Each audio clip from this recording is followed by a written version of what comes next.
नमस्कार दोस्तों, मैं हिमांशु आप सभी का स्वागत करता हूं अपने YouTube चैनल ई सेलिंग ज्ञान में। दोस्तों, आज की वीडियो सभी मीशो सेलर्स के लिए बहुत ही ज्यादा इंपॉर्टेंट होने वाली है। मीशो ने लॉन्च कर दिया है रिटर्न अश्योरेंस प्रोग्राम उन सभी सेलर्स के लिए जिनको कस्टमर रिटर्न जो है वो ज्यादा आते हैं। तो आज इस वीडियो में हम यही जानने वाले हैं कि आखिर ये रिटर्न अश्योरेंस प्रोग्राम है क्या, कैसे इस प्रोग्राम से एक मीशो सेलर को बेनिफिट होने वाला है। तो अगर आप मीशो पर ऑनलाइन सेल करते हैं तो इस वीडियो को एंड तक जरूर देखिएगा। ये वीडियो आपके लिए बहुत ही ज्यादा इंपॉर्टेंट होने वाली है।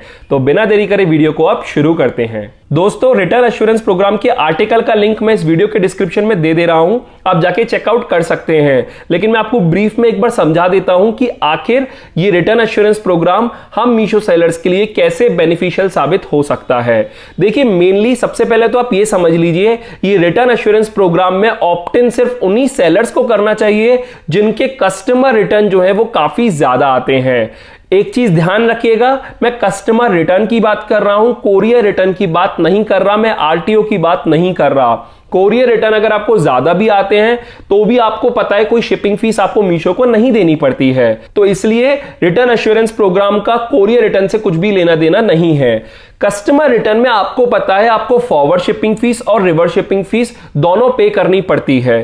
तो वहीं पर एक सेलर के लिए नुकसान हो जाता है अगर उसको ज्यादा कस्टमर रिटर्न आते हैं तो उन्हीं सेलर्स के लिए रिटर्न अश्योरेंस प्रोग्राम जो है वो बनाया गया है। इसमें होगा क्या, मैं आपको एक एग्जांपल से समझाता हूं कि अगर आप दिसंबर मंथ के लिए मीशो रिटर्न अश्योरेंस प्रोग्राम के लिए ऑप्ट इन करते हैं तो सबसे पहले तो आपको 30 नवंबर तक ऑप्ट इन करना पड़ेगा अगर आप दिसंबर मंथ के लिए करना चाहते हैं। साइकिल जो है इनकी 15 to 14 चलने वाली है।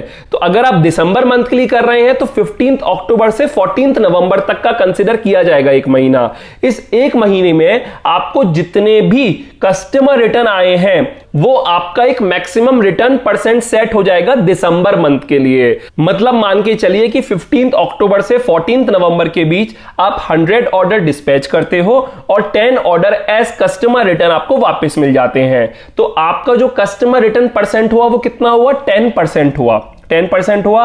अब आप जब दिसंबर मंथ के लिए ऑप्ट इन कर लोगे तो मैक्सिमम 10% तक तो कस्टमर रिटर्न में आपको शिपिंग फीस वैसे ही देनी पड़ेगी जैसे आप देते हो। लेकिन अगर आपके रिटर्न 10% से ज्यादा आते हैं तो उन रिमेनिंग कस्टमर रिटर्न्स के लिए आपको कोई भी फॉरवर्ड रिवर्स शिपिंग फी देने की जरूरत नहीं है। मीशो खुद से वो शिपिंग फी बियर करेगा। जी हां फ्रेंड्स, मतलब आप ये समझ लीजिए कि जिस भी मंथ के लिए आप ऑप्ट इन कर रहे हो उसके पास्ट का डेटा देखा जाएगा और एक maximum return percent find out किया जाएगा कि आपको उस पर्टिकुलर पीरियड में कितना मैक्सिमम रिटर्न आया है। कस्टमर रिटर्न की यहां मैं बात कर रहा हूं और वही एक रिटर्न सेट हो जाएगा क्राइटेरिया आपका दिसंबर मंथ के लिए, जिस भी मंथ के लिए आप ऑप्ट इन कर रहे हैं। अगर आपका कस्टमर रिटर्न परसेंट उससे कम रहता है जो आपका मैक्सिमम रिटर्न परसेंट है तब तो कोई फर्क नहीं पड़ेगा इस स्कीम से, इस प्रोग्राम से। लेकिन अगर आपका कस्टमर रिटर्न परसेंट ज्यादा बढ़ता है तो उस केस में वो मैक्सिमम रिटर्न परसेंट से जितना भी ज्यादा रिटर्न आया है वो रिटर्न की जो शिपिंग फीस है वो मीशो बियर करेगा। अब इधर आप एक चीज ये और समझ लीजिए कि अगर आप इस प्रोग्राम में ऑप्ट इन करते हैं तो उसके लिए आपको मीशो की एक फीस देनी पड़ेगी। मीशो जो है आपसे चार्ज करेगा जितनी भी दिसंबर मंथ की, अगर हम बात करें दिसंबर मंथ में सेल्स होती है उसका 1.5%। मतलब अगर आपकी दिसंबर मंथ में 1 लाख रुपीस की सेल हुई है तो आपको मीशो को 1500 रुपीज इस प्रोग्राम में ऑप्ट इन करने के लिए देने पड़ेंगे। जी हां फ्रेंड्स, ये 1500 रुपीज मीशो आपसे डिडक्ट कर लेगा। लेकिन आप ये समझिए कि अगर आपका कस्टमर रिटर्न का जो परसेंट है वो ज्यादा है तो ऑब्वियसली ये जो 1500 रुपए हैं ये कुछ भी नहीं है, क्योंकि अगर आप शिपिंग फीस दोगे फॉरवर्ड रिवर्स की तो वो 1500 रुपए से भी कई ज्यादा हो जाएगी। मैं आपको इधर एक एग्जांपल से समझाता हूं तभी आप समझ पाओगे, वरना थोड़ा सा कंफ्यूजन हो जाएगा।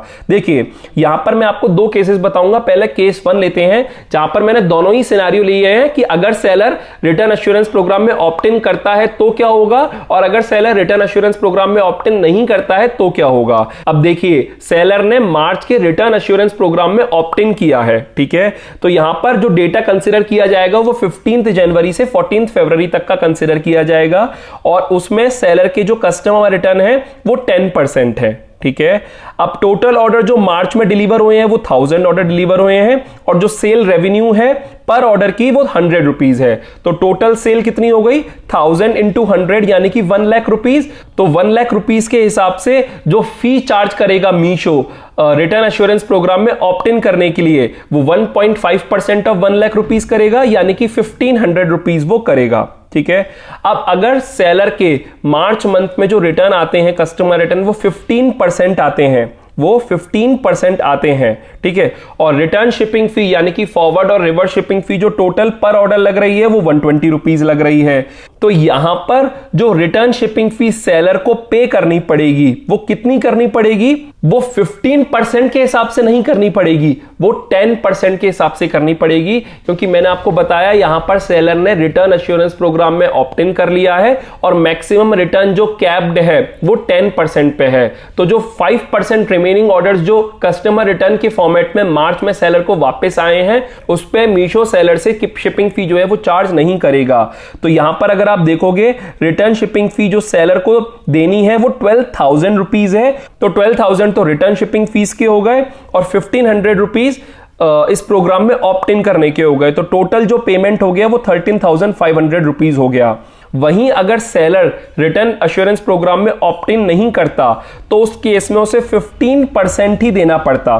तो उस केस में उसे सभी 15% ऑर्डर्स के लिए रिटर्न शिपिंग फीस देनी पड़ती और उस केस में उसको टोटल 18,000 रुपीज जो है वो पे करने पड़ते।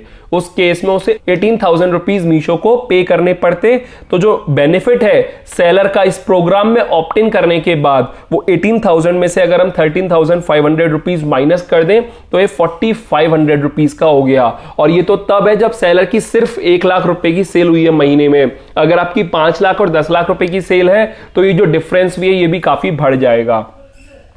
तो इसलिए मीशो ये रिटर्न एश्योरेंस प्रोग्राम लेकर आया है जिससे सेलर जिनके कस्टमर रिटर्न ज्यादा आते हैं उस केस में उनको कुछ बेनिफिट हो जाए। अब देखिए यहां पर दूसरा केस भी दिया गया है कि अगर आपके कस्टमर रिटर्न जो है वो ज्यादा नहीं आते, यहां पर आप देखिए सेलर ने अगर ऑप्ट इन करा है रिटर्न एश्योरेंस प्रोग्राम में तो यहां पर जो टोटल पेमेंट उसे देना पड़ रहा है वो 7,500 देना पड़ रहा है। लेकिन अगर रिटर्न परसेंट कम आया, मतलब जैसे लास्ट केस में मैंने 15% देखा था, यहां पर सिर्फ 5% रह गया, तो इस केस में सेलर को सिर्फ 6,000 रुपीज देने पड़ रहे हैं और यहां पर नेट सेलर का 1,500 रुपीज का लॉस है।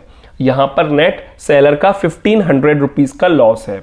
तो कुल मिलाकर मतलब मीशो का कहने का मतलब यह है कि अगर आप इस प्रोग्राम में ऑप्ट इन करते हो तो लॉस आपका बहुत ज्यादा नहीं होगा लेकिन बेनिफिट आपका काफी हो सकता है। मैंने आपको ये बता दिया है। तो देखिए अभी ये प्रोग्राम जस्ट उन्होंने अनाउंस किया है और जो मैंने लिंक दिया है उस लिंक में एक लिंक है जहां से आप उस प्रोग्राम में ऑप्ट इन भी कर सकते हैं। मुझे नहीं पता अभी ये प्रोग्राम सक्सेसफुल होगा या सेलर्स के लिए बेनिफिशियल साबित होगा या नहीं होगा। जस्ट मैंने अभी आपको इस वीडियो के थ्रू ये प्रोग्राम के बारे में समझाया है।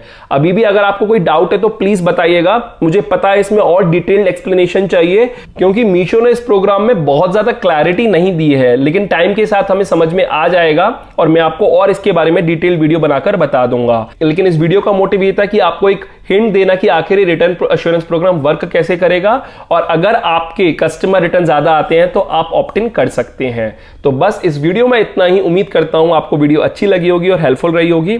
वीडियो अगर आपको अच्छी लगी और हेल्पफुल रही हो तो इस वीडियो को लाइक कर दीजिएगा। अपने फ्रेंड्स और फैमिली के साथ ये वीडियो जरूर शेयर कीजिएगा और अगर आप मेरे चैनल पर नए हो और पहली बार आए हो तो इस चैनल को सब्सक्राइब कर दीजिएगा क्योंकि मैं ऐसे ही ऑनलाइन सेलिंग से जुड़ी वीडियोस अपने चैनल पर लाता रहता हूं। फिलहाल अभी के लिए मैं चलता हूं। Thank you.